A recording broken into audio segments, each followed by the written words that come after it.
한국기독교총연합회 대표회장에 이영훈 목사가 연임됐습니다. 한국교회 연합과 일치를 이뤄야 하는 중요한 때에 한기총 대표회장으로서 막중한 책임을 갖게 됐는데요. 이영훈 대표회장을 김효정 기자가 만나봤습니다.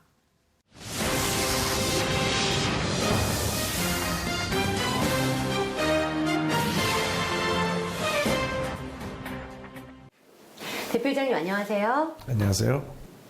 네, 한기총 대표회장의 연임이 되셨습니다. 사실은 선거 당일날에도 조금은 긴장감이 많이 감돌았던 것이 사실이고 과정에서도 순탄치 않은 점들이 또 있었잖아요. 그럼에도 불구하고 이제 결과적으로 22대 대표회장으로 기립박수로 추대가 되셨어요. 오늘 인사 말씀 대신에 당선 소감을 좀 여쭤봐도 될까요? 당선 소감이라보다도 이제 저에게 하나의 숙제를 맡겨준 것 같습니다. 이제 한교회가 하나가 돼야 되는데 지금 여기까지 와서 이제 한기총 대표회장이 바뀌면 이제 순탄하게 통합되는 과정에 여러 가지 어려움이 따를 것을 예상하기도 했고 그래서 전원이 그렇게 저를 다시 세워서 그 과정을 잘 완수하라고 숙제를 주신 것 같습니다. 네, 다시 한번 축하의 말씀을 좀 전해드리고 싶고요. 사실은 이제 연임에 성공을 하게 되시면서 한기총 내부에는 어떤 좀 변화가 있을 것인가 기대를 또 모으고 있는 부분도 있어요. 변화와 개혁 이런 부분 좀 생각하고 계신가요? 원래 모습을 회복해야 되기 때문에 2011년 우리가 7.7 정관이라는 것을 만들어서 모든 교단 대표들이 동의를 했습니다. 그래서 한국교회를 이제 새로 바꾸자, 선거 제도를 개혁하자 동의를 했다가 이제 한기총에서 나온 교단들이 한교회를 만드는 바람에 그것을 이루지 못하고 미완의 숙제로 남아 있습니다. 그래서 이제 그 부분을 완성해야 된다고 생각합니다. 네, 대표회장 당선 소감에서 한기총의 환골탈태를 언급을 하셨습니다. 내부적인 개혁들 구체적으로 어떤 것들 좀 갖고 계신가요?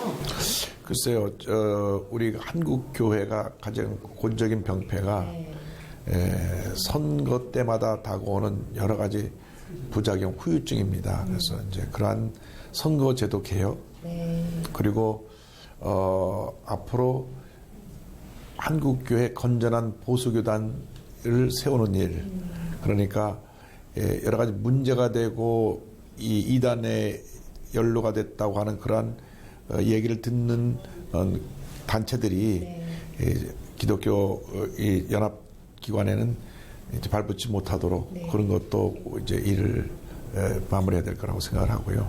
그러니까 이 근본적으로 제일 중요한 것이 이 정관 개정을 통한 원래 모습 회복이라고 생각합니다. 네, 하실 일이 산적히 쌓여있다라는 생각이 좀 드는데요. 저희도 기도로 좀 응원을 같이 하도록 하겠습니다.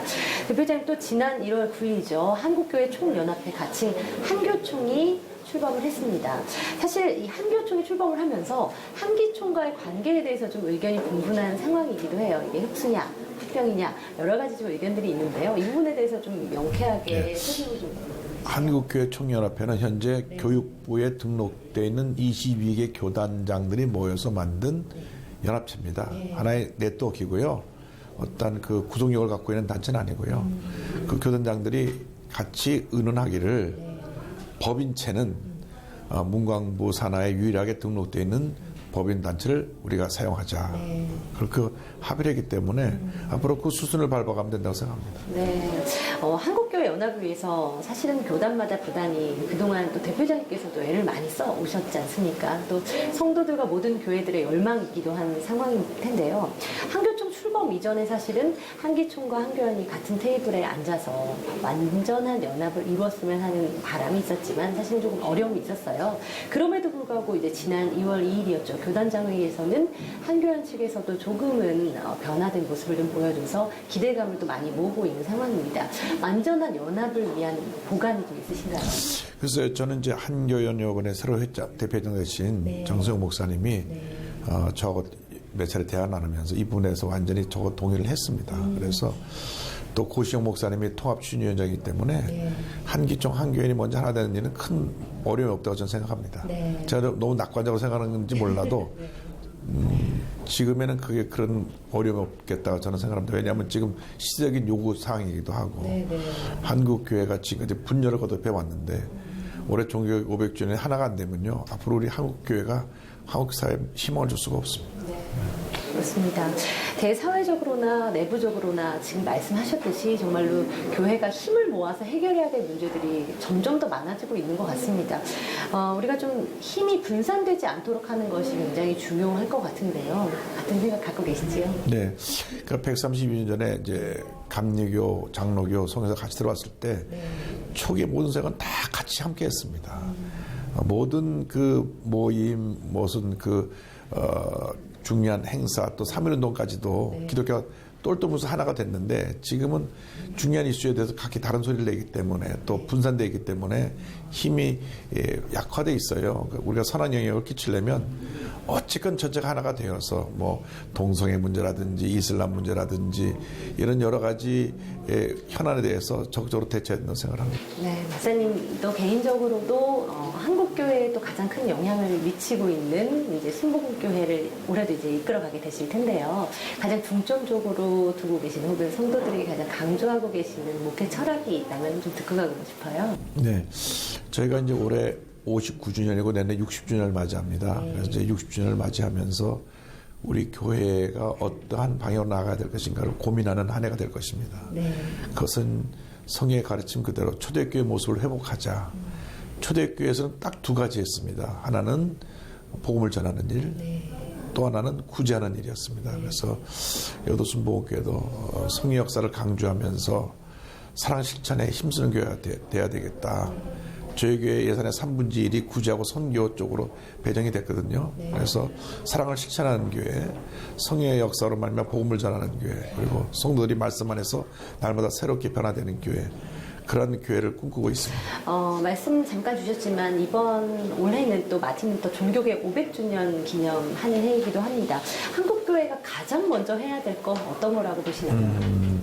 한국교회가 이제 그 교회 본질 회복인데요. 종교개혁도 사실은 교회 본질 회복입니다. 교회가 너무나 물질 중심으로 흘러가고 예측주의적으로 흘러가니까 거기에 대한 반기를 들은 거거든요. 마찬가지로 우리 한국교회도 이 물질주의로 흘러가고 또 세속화의 물길이 들어와 있는 것들을 어떻게 하든지 우리가 이번에 다 고쳐서 개혁해서 이제 하나님 기뻐하시는 교회, 그런 기뻐하시는 우리 단체로 우리 거듭난다고 생각합니다. 앞으로 한국교회 연합을 위해서 또 저희가 어떻게 기도하면 좋을지 기도 제목을 함께 나눠주시면 또 같이 기도하도록 하겠습니다. 예, 하나 된다는 것은 하나님의 그 명령이고 하나님의 뜻이기도 합니다. 예수님께서 마지막으로 기도하신 요한복음 17장의 기도의 내용도 하나가 되게 하소서였고요. 에베소 4장에 있는 말씀도 성령 안에서 하나 되기를 힘쓰라고 했기 때문에 성도님들께서 성령 안에서 모든 교회가 하나가 될 수 있도록 강호 기도해 주시고 또 이를 위해서 모든 교회가 참여할 것을 간곡히 부탁드립니다. 네, 저희도 함께 기도 동참하도록 하겠습니다. 대표장님 오늘 말씀 감사합니다. 감사합니다.